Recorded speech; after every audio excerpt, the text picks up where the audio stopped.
Assalamualaikum warahmatullahi wabarakatuh. Perkenalkan, nama saya Vinka Nanggia Putri. Di sini saya ingin menjelaskan mengenai laporan saya mengenai hasil dari olah data kuesioner menggunakan SPSS yang berjudul Pengaruh Pergaulan Teman Sebaya Terhadap Perilaku Konsumtif Mahasiswa Prodi MSDMA Politeknik SDN Jakarta Angkatan 2023.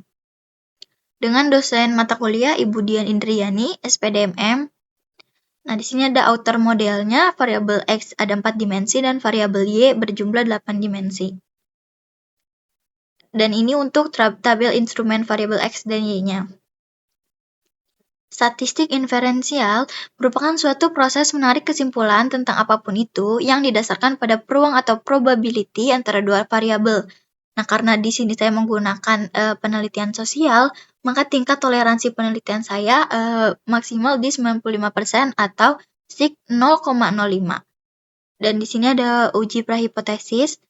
Validitas ini digunakan untuk mencari ketepatan dan tingkat akurat, mencari valid atau tidaknya data kuesioner yang kita punya. Nah, dasar pengambilan keputusannya ini ada beberapa. Yang pertama, jika nilai R hitung lebih besar dari nilai R tabel, maka dapat dinyatakan valid, dan apabila jika nilai R hitung kurang dari nilai R tabel, maka dapat dinyatakan tidak valid. Atau bisa dilihat juga dari nilai sig totalnya apabila kurang dari 0,05, maka dinyatakan valid, dan apabila nilai sig totalnya lebih dari 0,05, maka dapat dinyatakan tidak valid. Nah, untuk membaca R tabel, kita tentukan dulu nilai df-nya atau degree of freedom-nya dan taraf signifikannya.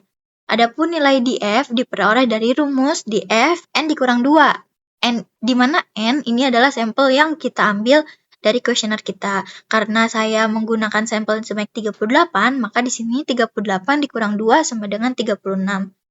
Nah, ini kita bisa lihat untuk tabel R-nya. Nah, ini. Maka tabel R yang saya dapatkan itu adalah 0,3202. Nah, di sini untuk mencari validitas variabel X, kita langsung ke SPSS. Di sini saya memasukkan data yang kita udah olah dari kuesioner. Ini untuk dari X, variabel X ada pertanyaan 1 sampai pertanyaan 9 beserta total X-nya. Pertanyaan Y-nya juga semuanya beserta total Y-nya. Untuk mengolahnya, kita tinggal klik Analyze, Correlate, Bifurcate. Nah, kita masukin satu-satu semua pertanyaan di variabel X-nya dulu, beserta total X-nya. Habis itu kita centang persen, centang total, sama centang flag. Maka akan keluar seperti ini. Dan untuk variabel Y-nya sama, kita tinggal klik Analyze, Correlate, Bifurcate. Ini kita pindahkan dulu. Nah, kita pindahkan yang Y-nya saja ke sebelah kanan. Beserta total Y-nya.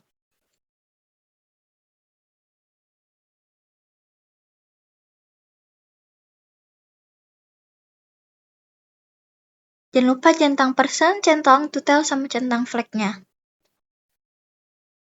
Dan ini perolehannya. Habis itu kita tinggal pindahin ke paper. Nah, ini hasil dari validitas variabel X saya. Di sini dari 9 pertanyaan yang ada, hanya 8 nilai persen correlation-nya atau hari hitung yang lebih besar dari R tabel untuk nilai sig 0,05. Maka dengan demikian dapat disimpulkan dari 9 item tersebut ada 8 pertanyaan yang dapat dinyatakan valid dan 1 pertanyaan yang tidak dinyatakan valid. Nah, untuk lebih gampangnya lagi, untuk dinyatakan valid atau tidaknya, kita bisa lihat dari tanda bintangnya. Apabila ada tanda bintang, tanda valid, dan apabila tidak ada tanda bintang, maka tidak valid. Untuk variabel Y-nya juga sama. Dari ke-13 pertanyaan yang ada, nilai percent correlation-nya lebih besar dari R tabel untuk nilai sig 0,05. Nah, dengan demikian, ke-13 item tersebut dapat dinyatakan valid. Dan ini ada reliabilitas atau konsistensi. Nah, kuesioner dapat dinyatakan reliable apabila jika hasil uji reliabilitas atas kuesioner menunjukkan nilai alpha Cronbach. Nah, ini kita bisa lihat dari tingkat reliabilitas. Di tabel tingkat reliabilitas 0,00 sampai 0,20 itu artinya kurang reliable dan seterusnya.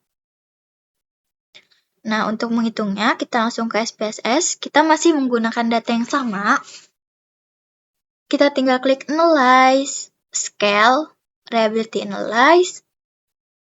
Kita pindahkan variabel X, tapi ini soalnya aja. Dan soal yang tidak valid tidak kita usah masukkan, karena di variabel X soal yang tidak valid saya di pertanyaan nomor 4, maka tidak saya masukkan. Ingat nggak pakai totalnya ya. Dan ini hasilnya. Untuk variabel Y-nya juga sama. Kita tinggal Analyze, Scale, Reliability Analyze. Kita pindahin jumlah semua soalnya aja. Nggak usah pakai totalnya.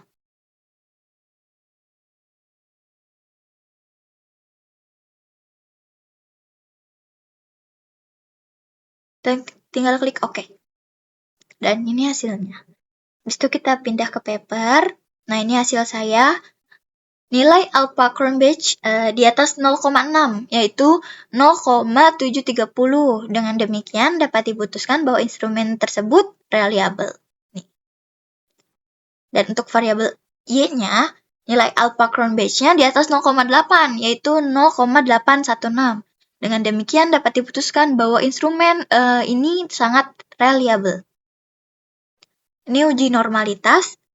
Ini digunakan untuk menilai apakah sebaran data tersebut berdistribusi normal atau tidak. Nah, syaratnya ini nilai SIG ACMP SIG totalnya harus lebih besar dari 0,05 untuk dinyatakan berdistribusi normal. Nah, cara menghitungnya, kita ini datanya kita cuma masukin di tabel total X dan total Y. Jangan lupa ya untuk di uji normalitas, total X-nya kita ganti nominal, dan total Y-nya kita ganti scale. Nah, kalau di uji validitas sama reliabilitas, semuanya kita ganti nominal ininya. Nah, kita tinggal klik Analyze, Regression, Linear. Nah, total X-nya kita pindahin ke independen, total Y-nya kita pindahin ke dependen. Habis itu kita save. Kita centang under standardize. Habis itu continue. Habis itu oke. Nah, nanti keluar kayak gini nih. Tapi ini belum selesai. Lalu kita klik lagi analyze, non-parametric test, regulasi dialog, one sample KS. Nah, kita tinggal pindah ini yang hasil yang tadi ke kanan. Habis itu kita tinggal klik OK. Dan ini hasilnya. Dan ini kita pindahin lagi ke paper. Nah, ini hasil saya. Nah, nilai ACMP SIG totalnya ini lebih besar dari 0,05. Maka data saya dapat dinyatakan berdistribusi normal. Nah, ini uji hipotesis atau uji regresi. Ini digunakan untuk mengukur satu variabel independen atau variabel X terhadap satu variabel dependen atau variabel Y. Nah, dasar pengambilan keputusannya, ini hipotesis, apabila HO, itu artinya tidak terdapat pengaruh antara variabel, dan HA terdapat pengaruh antara variabel. Nah, pengambilan keputusannya juga dapat dilihat dari apabila nilai SIG kurang dari 0,05, artinya terdapat pengaruh antara variabel, HO ditolak dan HA diterima, dan nilai SIG lebih dari 0,05, artinya tidak terdapat pengaruh antar variabel, HO diterima dan HA ditolak. Atau juga bisa dilihat dari nilai T hitung lebih besar dari T tabel, artinya terdapat pengaruh antar variabel, HO ditolak dan HA diterima.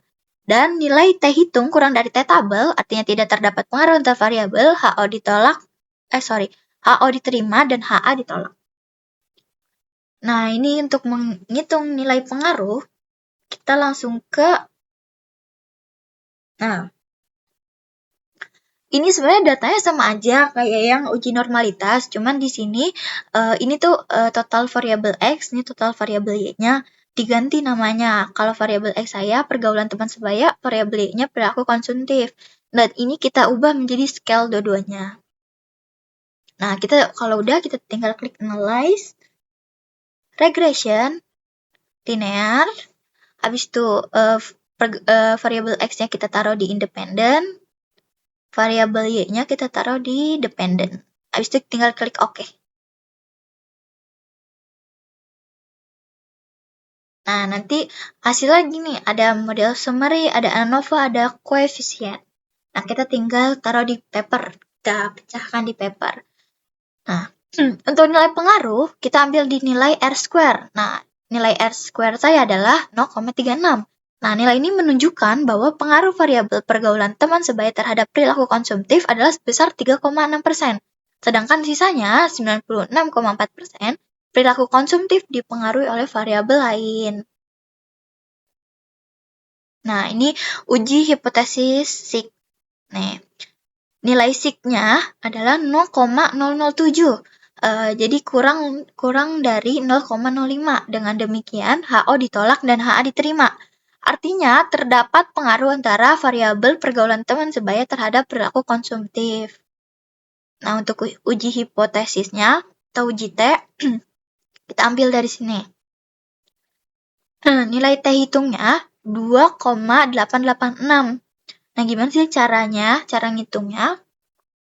Kita sama aja kayak R tabel. Jadi jumlah sampel kita kurangin 2, karena sampel saya 38, saya kurang 2 jadi 36. Dan langsung kita baca aja.